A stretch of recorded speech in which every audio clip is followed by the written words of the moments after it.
CGI, probably the most controversial and the most misconstrued aspect of anime visuals. Whenever a show uses CGI, it sparks a ton of debate within the fanbase. At this point, people would rather look at hand-drawn still frames with motion lines instead of actual movement using 3D models. People don't like CGI. So what happens when a studio takes a classic anime, loved by many, and reboots it in the form of a fully CGI show? People get really mad about a changed hairstyle apparently. Trigun Stampede is the newest production by Studio Orange, the studio behind Land of the Lustrous and Beastars, and it looks really good. Not only is it the most impressive project produced by the studio, it's also the most all-around impressive use of CGI in all of anime. In my opinion, of course. Now, if you have followed this channel for a while, you might know that I don't have a problem with CGI. In fact, I really appreciate decent usage of the same. I'm not too harsh on bad CGI either, because here's the thing, 2D animation isn't perfect. A show can be as hand-drawn gets and still look mediocre/bad. But even if I set those opinions to the side and judge Trigun Stampede as harshly as I can, I'll still end up loving it because it really looks incredible. So what makes it the best looking Studio Orange show? Well, the fact that I have only seen one other show produced by the studio, but let's not talk about that. Trigun Stampede is an attempt at replicating a normal anime using CGI. That makes it different and even more impressive. Land of the Lustrous had really basic, almost identical character designs with minimal facial expressions. Of course, that's the whole point, that is the idea behind the show, but at the same time, the simple designs allow for a more polished look. It's still really impressive, but you get my point. Beastars' character designs on the other hand look very unique. They don't resemble that typical anime character look, which helps the 3D feel more natural.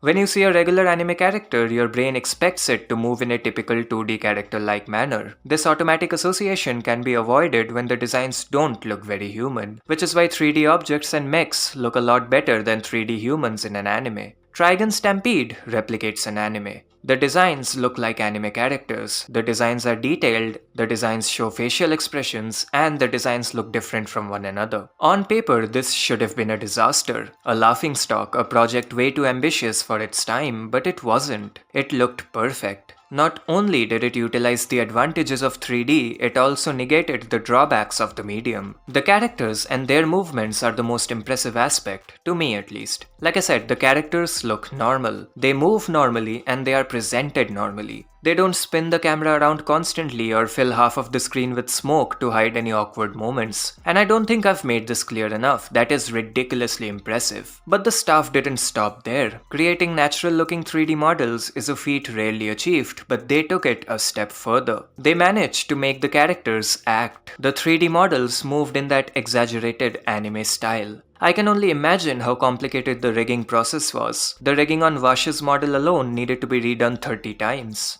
That's a major problem with CGI, the lack of loose movement and the excessive rigidity and overly realistic motions. But Trigun Stampede manages to bypass that. One of the tricks they used involved an original tool named Camera-O-Matic. You see, the facial anatomy of anime characters isn't exactly accurate, especially when viewed from multiple angles. It's not really a problem with 2D animation, the animator just draws it the way he or she wants to, but with 3D models, the overall dimensions remain constant, which makes any shot besides a front profile look awkward. This is where Camera-O-Matic comes in. The software intentionally deforms the model in such a way that the final product looks normal. This, for example, looks horrifying. The face is intentionally deformed, but when viewed from the correct angle, this is how it looks. The model is deformed, but that allows the final shot to look normal. Pose Morph is a function integrated into Camera-O-Matic. It helps with the correct positioning of the mouth. This of course needed further fine-tuning, which had to be done manually for each cut. Also, the morphing and deformation needed to be minimal as they would interfere with the movement otherwise. Even the shadows were manually added, since the natural shadows on the models created by the light source didn't resemble the typical anime look. So much work went into every scene, it's actually insane. As for the actual movement, facial capture was often used, but this technique only goes so far, since anime characters don't exactly move like real people. For that reason, a lot of the scenes needed manual keyframe animation to get across the anime style. This was especially true for the more exaggerated comedic scenes. These needed heavy amounts of manual animation. 2D expressions were often used as reference according to Studio Orange's Twitter account. These subtle expressions expressions, the energetic body language, it makes the characters feel alive, all while looking natural. The staff at Studio Orange may just have solved the biggest problem that 3D animation has. And that's not just because of this show being fully 3D. Of course, every character being CGI makes that look feel more normal. 3D models in 2D shows don't have that luxury, but that's not the only reason. The characters just look and move normally. Also, I didn't notice a single instance of compression. Compression occurs when a detail-heavy model is shown from a distance. The detail compresses and the model looks bad as a result. The lack of compression-related issues in Stampede is remarkable because of the amount of fairly detailed CGI models used. Compression is a major immersion breaker and it's really difficult to avoid. Chainsawman, for example, mostly avoided compression issues by making 3 different CGI models, with varying amounts of detail. The more detail a model had, the closer the camera was. I don't exactly know what the Trigun staff did, but it's probably some variation of the multiple models with varying amounts of detail approach. Also, the varying frame rate makes the movement feel more natural. This is known as limited frame animation. It's not a rendering issue, it's an intentional stylistic choice. The frames are removed after the rendering process is finished. The intentional deformation, the facial capture, the manual animation and touch-ups, the lack of compression issues, and the limited frame animation, these are all techniques used by the team to make the foreground characters feel natural. There's a lot more to the creative process than simply making a model and animating it. As for the backgrounds, they were very impressive as well. They were obviously 3D, and according to Studio Orange's Twitter, background models were created using the Unreal Engine, and this model was used during the storyboard process, the layouts, and the final scenes. This definitely helped out with the storyboarding process and allowed the directors to utilize the dynamic aspect really well.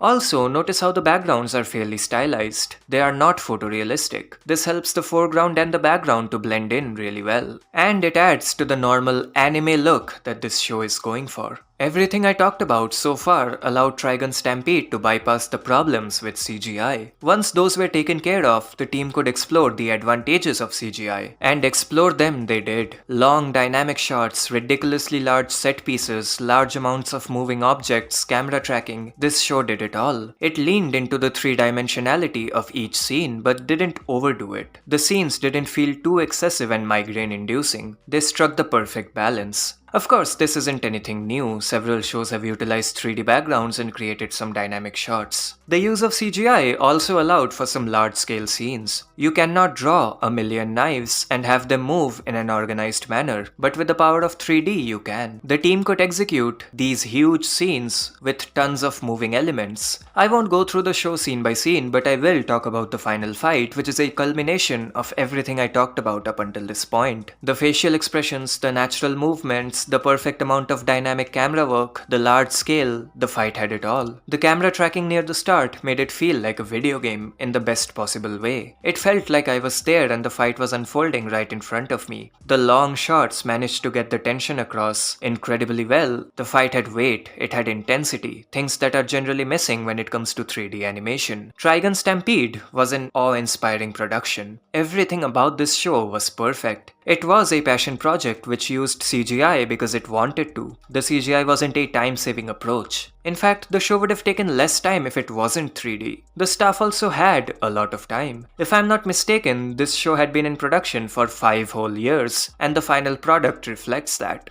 It's the best use of CGI in anime history. I haven't seen the original Trigun, but unless it was the second coming of Akira, I refuse to believe that this version looked inferior. Truly a spectacular production. The 3-part article over on CG World really helped out with this video. I recommend reading those if you want to know more about the production process. I'll link all 3 parts down in the description. That's about it. Is Hell's Paradise badly animated? Click the video on screen to find out. Make sure to like and subscribe if you enjoyed, and until next time.